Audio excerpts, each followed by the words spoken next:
আমাদের টার্গেটটা হচ্ছে যে আমরা পুজোর আগে সমস্ত বিষয়গুলোকে আমরা কমপ্লিট করে ফেলতে চাই। কারণ আমাদের একটা ডিসেম্বর মাসে যদি আমরা সম্ভব হয় একটা টেট পরীক্ষা নেওয়ার আমরা চেষ্টা করব।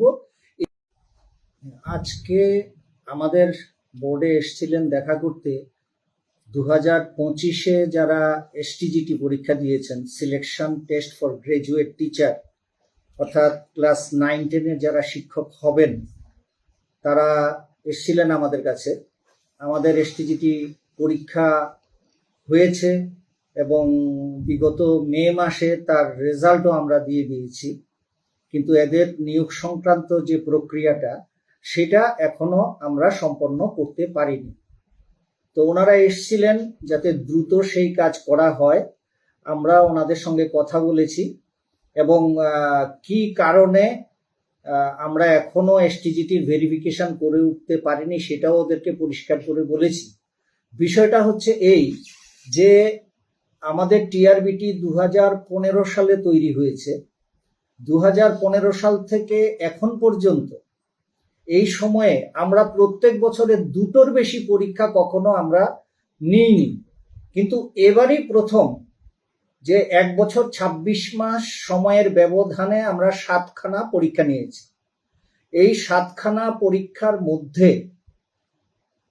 টেট পরীক্ষা এবং এসটিজিটি পরীক্ষা বাদ দিলে পরে বাকি 5টা পরীক্ষার ফলাফল প্রকাশ এবং তাদের যে লিস্ট অফ রেকমেন্ডেড ক্যান্ডিডেটস প্রকাশ করা, এগুলো আমরা শেষ করেছি। এইগুলো শেষ করতে গিয়ে আমাদের যথেষ্ট সময় আমাদের লেগেছে।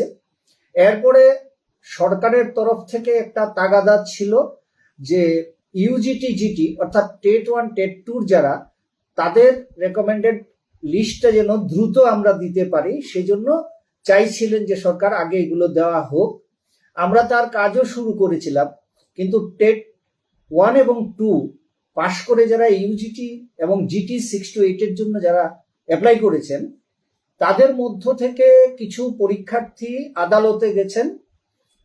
আদালত তাদের আমাদের যে বিভিন্ন পরীক্ষা সংক্রান্ত নিয়ম নীতি, সুপ্রিম কোর্ট, মহামান্য সুপ্রিম কোর্টের আদেশ মেনে আমরা যাদেরকে টেট সার্টিফিকেট দিইনি তারা আদালতে গেছেন এবং মাননীয় হাইকোর্ট সুপ্রিম কোর্টের এই রায়ের পরিপ্রেক্ষিতে মাননীয় হাইকোর্ট ত্রিপুরা বলেছেন যে না, তাদেরকে টেট সার্টিফিকেট দাও এবং তারা 2017 সালে কোথায় চাকরি করতেন, ঠিকঠাক চাকরি করতেন কিনা সেটা যাচাই করে তারপর তাদের টেট সার্টিফিকেট দিয়ে নিয়োগ প্রক্রিয়ায় অন্তর্ভুক্ত করা হোক।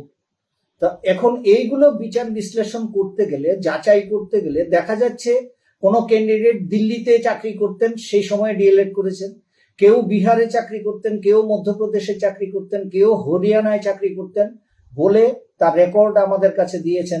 সুতরাং আদালতের নির্দেশ অনুযায়ী যখন আমাকে ওই 17 সালে তার চাকরির ভেরিফিকেশন করতে হচ্ছে, তাহলে আমার ওই জায়গাগুলোতে ফিজিক্যালি আমাদের লোক যেতে হচ্ছে, গিয়ে ভেরিফিকেশন করতে হচ্ছে।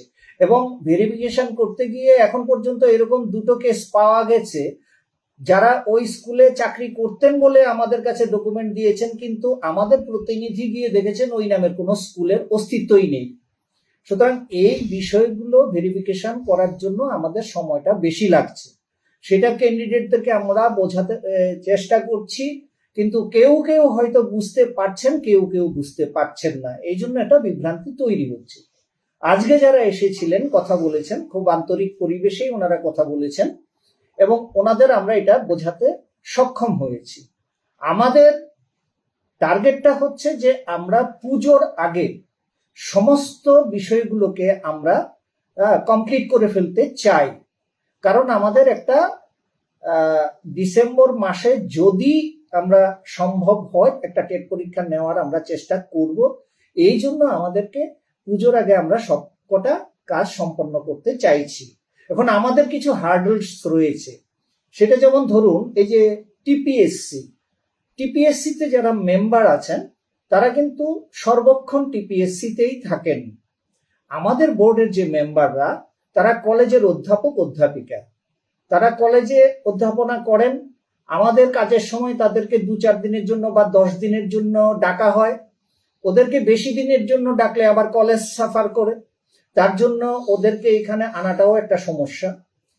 আমরা এই কারণে এবার ডিপার্টমেন্টকে বলেছি যে অন্তত 2 মাসের জন্য যাতে তাদের সার্ভিসটা আমাদের বোর্ডে দেওয়া হয়, দিলে পরে যাতে আমরা অতি দ্রুত এসটিজিটি, ইউজিটি, জিটি প্রত্যেকটা বিষয়ে মেরিট লিস্ট আমরা যাতে দিয়ে দিতে পারি, রেকমেন্ডেড লিস্ট যাতে আমরা দিয়ে দিতে পারি।